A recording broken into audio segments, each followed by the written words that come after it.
Before we get to the episode, I wanted to tell you that this show, Your Creative Mind, is moving for the time being into a bi-weekly format. And once these current row of episodes runs out, I'm going to be talking much more in depth about how books, movies, theater, and TV can burst open your life and your own creativity, and much, much even more deeply into how we can do all of these kinds of creative things for ourselves. Also, if you started really liking the weekly contemplative card draw, that's moved over to my other brand new show called the This or Something Better podcast. I hope you'll check it out. I'm going to put the link to that in the show notes. And now, let's get on with the show.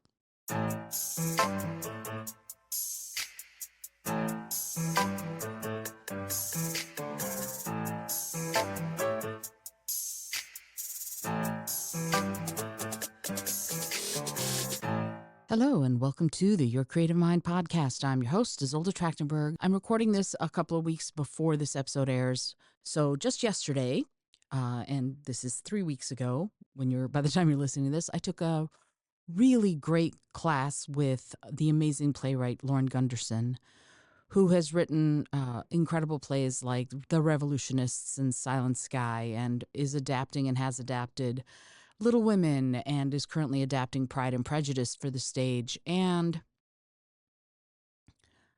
I enjoyed it. I learned so much from her. If you are at all interested in playwriting or even in learning about how to structure, it can be books and stories. I think it'll work for screenplays. I think it'll work the way she teaches it.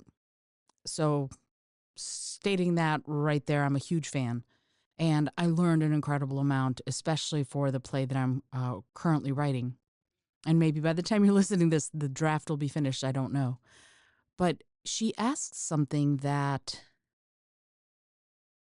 she asked us all to sort of journal and think about some things with respect to the writing process and how we write and why we write and all of that.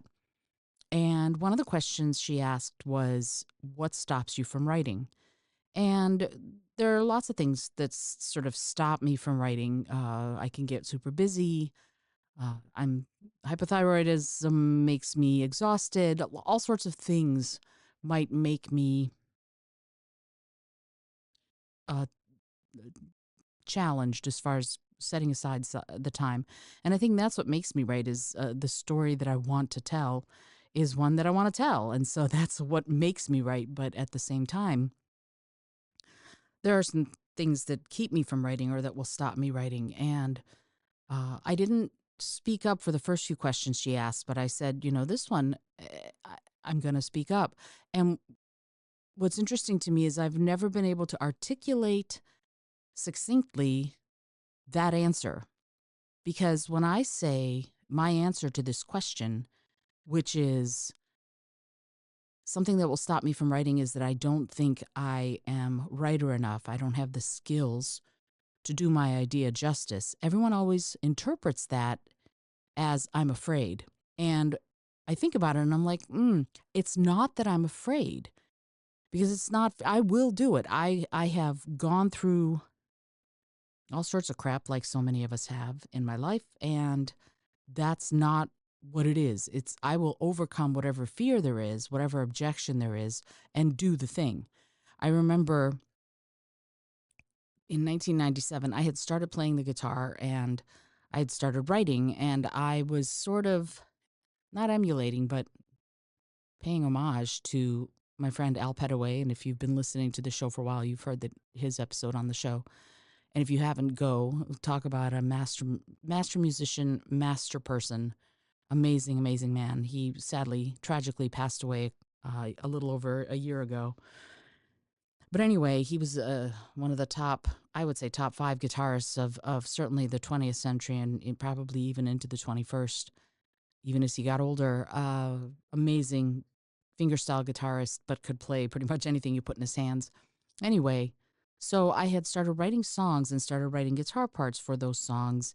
and was writing them in DADGAD, which DADGAD is what sort of the main tuning that Al used for a lot of his compositions. Anyway, why am I talking about this? It's because back in 1997, I had written a song called Solstice Morn, which is kind of an answer to Lorena McKinnett's All Souls Night. She started this sort of song cycle of the Celtic year. And I went, ooh, All Souls Night. Let me see if I can write something for the winter solstice. I called it Solstice Morn. And there was Ariana Lightning Storm, who is sort of a local celebrity in the Maryland area, and she's known all over the world as the leader of the band Kiva. For a little while, I was in Kiva, and I'm on a few of their albums. But Ariana, along with a group of dedicated souls, she used to host this coffee house called Caradwin's Coffee House. And I and my then partner, Gina DeSimone, were going to be playing, musical partner. We were going to be playing, and I had written Solstice Morn, and I had written a few other songs, and Gina was playing the guitar on them because I was too chicken. I was like, I'm not ready, because I had written guitar parts in my head that were more challenging than what my fingers and body and mind could do on the guitar. I just wasn't good enough yet. And at Caradwin's Coffee House, I think it was December even or November of 1997, I went, okay, you know what? I'm going to do it. I'm going to play. And I played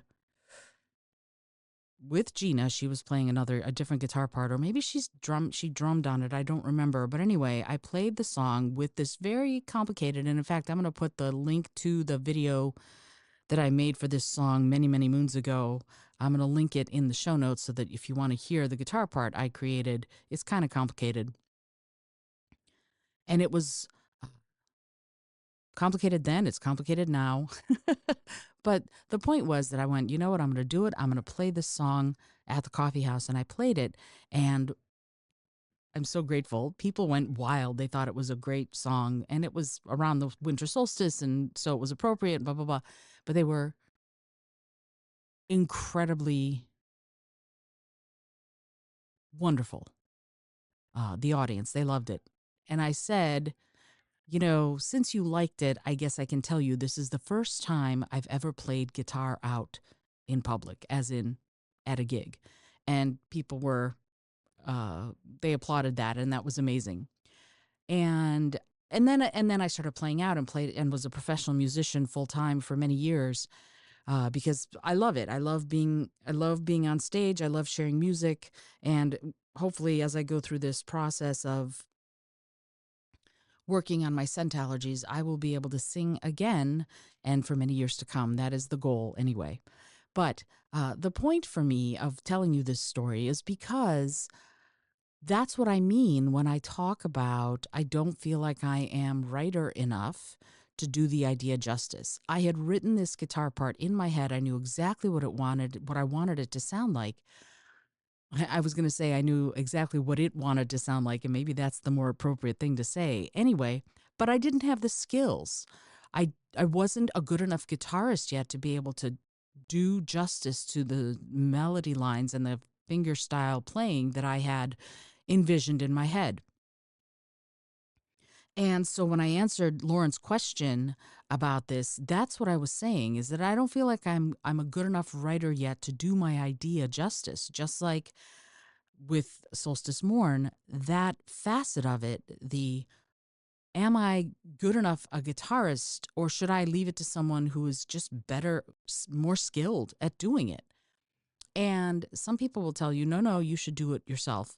But ultimately, what is the most important? Is it most important for you to be the person who does it, or is it most important for the best version of it, universally, cosmically, mystically, to be the thing that's out in the world?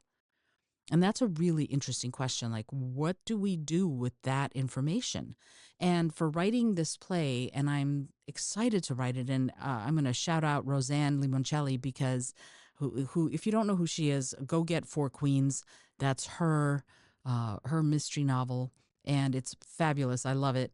So shout out to you, Roseanne. She and I met for a writing date the other day, And I was telling her the idea for my play, sort of giving her a synopsis, and she went, "Well, I think you should write this as a book and then a screenplay." And it is very cinematic. It's dystopian. There's climate catastrophe. There's all sorts of really cool technology. I'm extremely excited. I'm writing it as a play, and maybe it'll turn into a screenplay. Who knows? But the idea in my head, I'm so thrilled with that I am uncertain that I should be the person to write it because I don't know if I'll make it as good as I envision it being. And isn't that an interesting thing? It's not oh, I feel insecure. No, because when I look at my writing from when I wrote the very first nonfiction book I ever wrote, Life Elements, back in, I started writing that in 2004 and it took 4 years. So it came out in 2008. And I go back and I go, oh, yeah, I had a lot to learn when it came to writing. And then when I released The Fiddler's Talisman, which was my first fiction book, and The Piano's Key, which was my second fiction book, I was a very different writer uh, from when I started writing Life Elements. Just much, I knew my voice much more. I had a style. I knew what I wanted to say and how I wanted to say it. And the same can be said for Die by the Sword, which is the Cassie Belmont, book one in the Cassie Belmont Tarot Reader series. And the thing about it is that too is it's on my journey of becoming a better writer. I'm building the skills with everything I write. And when I go back and I listen to my music, it's the same thing. Am I a good enough guitarist? Was I a good enough guitarist? Was I a good enough singer to do justice to what I envisioned? And here's what's interesting. To go back to music for a second, one of my songs, which is sort of my biggest hit, if you will, is called Sunwarmed. And I came up with the chorus for it in the shower. I was taking a shower and the sun was beaming through the window and the little droplets of water formed a rainbow.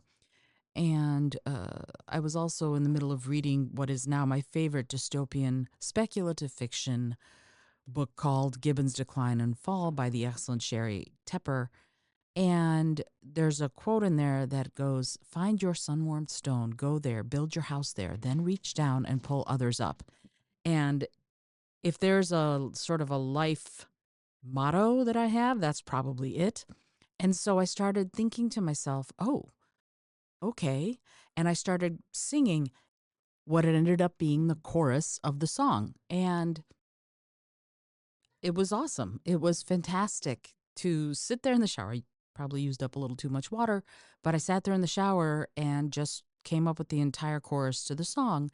And then when it came time to record the song, I had such a vision for it. And I'm still to this day grateful to Diana McFadden on cello and Diana Sunday, both on background vocals and on percussion, Dave Landis, Jim Brewster, and Jeff Saraki, who were all on percussion, and the wonderful Janet Morton, who is also no longer with us, who sang high harmony vocals on the choruses. And what's interesting about this is, to me, New Year's Eve, I was hanging out, Rich and I were hanging out with a couple of dear, dear friends, as our friend Butchie calls it, we're the quad pod. She loves our quad pod, which I think is a great thing. The four of us hang out. And what's interesting to me is there's a bunch of people were putting out for New Year's Eve, play this song so that this amazing thing in the song happens right at the stroke of midnight.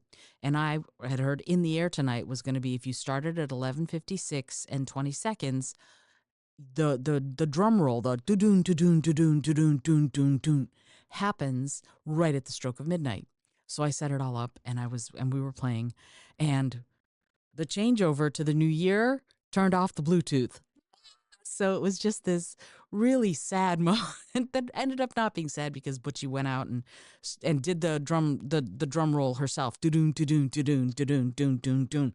And we were dancing around a fire and it was fabulous. We had a great time.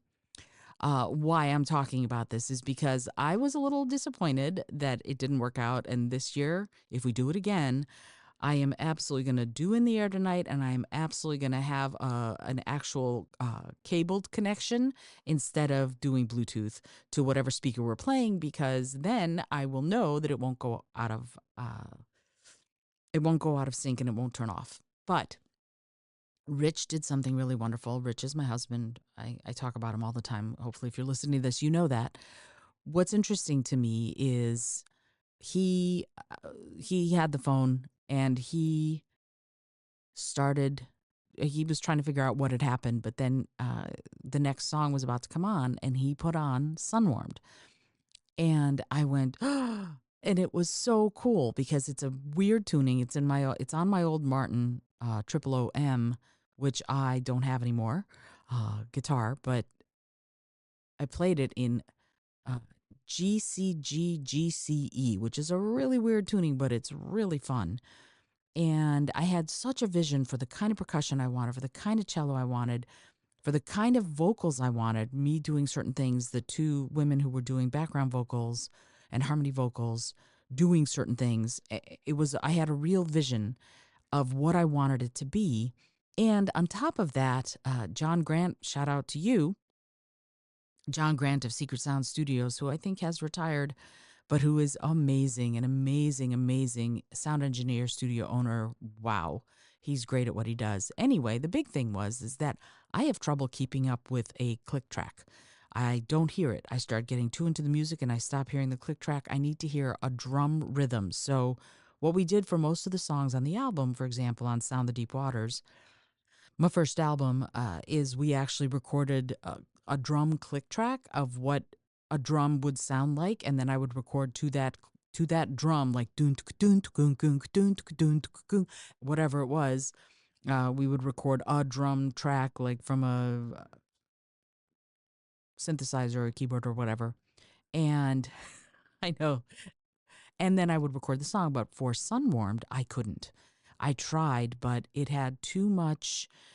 It had too much pulse to it. It had too much breath to it. I could not come up with a click track that would, or a drum track that would work because the choruses are sort of this sinuous, almost like belly dance, kind of slow belly dance melody, and then it's a much more percussive and upbeat chorus each time.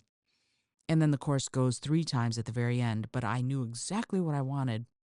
And I had to figure out how to play the guitar part so that the other musicians, because if I were playing by myself, it'd be fine. I would just sing with myself, play by myself, and all would be well. But other musicians needed to have a beat to follow, so I needed to get my butt in gear and do it right. And we did, and the musicians are sterling, amazing. And so bring it forward from 2003 to 2026, 23 years. And I got to tell you, it holds up. I loved hearing the song and I loved hearing that I had my vision, that my vision was what's there, that I realized my vision, I guess is the best way to put it. And so this brings me back, whoa, full circle to Lauren Gunderson's question. And her response was, get over your fear and just write. And I'm like, okay, I understand that response and that I'm not afraid. It's not fear that is keeping me from writing. It's a belief that I might not have the skills. And then she said something I thought was fascinating. She said, well, first write the crap version. Then as you work on it, it's going to become the not bad version. And then the next draft might be an okay version. And then the draft after that might be a pretty good version. And then the draft after that will be a really good version. And then the one after that is the one that's going to be great. So it's going to take like 7 drafts at least before the thing that you envision is the great version of what you envision. So I took a lot from that because the first part, the get over your fear, okay, lots of people can say that, but that's not, to me, that's not as substantive as it could be because get over your fear, okay, I get that, but it's not really fear. It's concern that may be able to be traced back to fear, but I don't think so. I think this is more an understanding of where I am in my skill set versus where I might need to be to do justice to the idea that I have. Wow. So I guess the reason I'm talking about this is that if you are in a place where you are hesitating to begin whatever it is you're hesitating to begin, I'm going to give you Lauren Gunderson's advice. Start with the crappy version, then go to the not bad version, then go to the okay version, then go to the pretty good version, then go to the really good version, then go to the great version, and keep going. And I'm going to tell you, it's not always fear. It's not always that you're afraid to do it because you're going to be judged or because other people are going to say they don't like it or whatever it is. That's not necessarily what's going on. You might just have an awareness of your skill set and you might not be ready yet. That's a very different thing. And I'm wondering, I'm going to be taking her class in February, and I'm wondering if I'm going to talk to her about that. I might talk to her and go, hey, this is actually what I meant, is that it's an awareness of my abilities rather than a fear that I'm going to fail. Because the two are different. And that is something that you can ask yourself when you're hesitating to begin or to work on something that you really want to work on.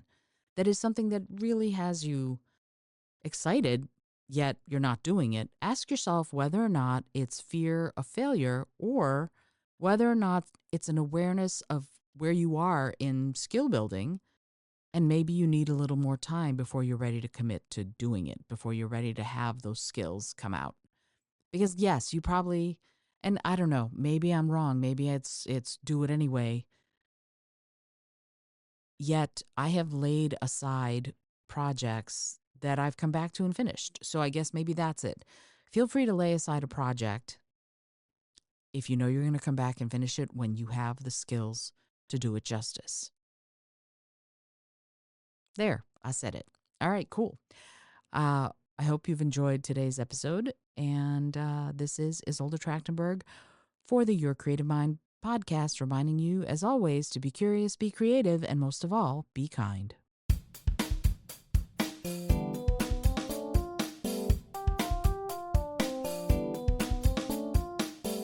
Thanks so much for joining me today. I really appreciate you being here. Please subscribe to the podcast if you're new, and it would mean the world to me if you told a friend about it. Today's episode was produced by Izolda Trakhtenberg and is copyright 2025. As always, please remember this is for educational and entertainment purposes only. Past performance does not guarantee future results, although we can always hope.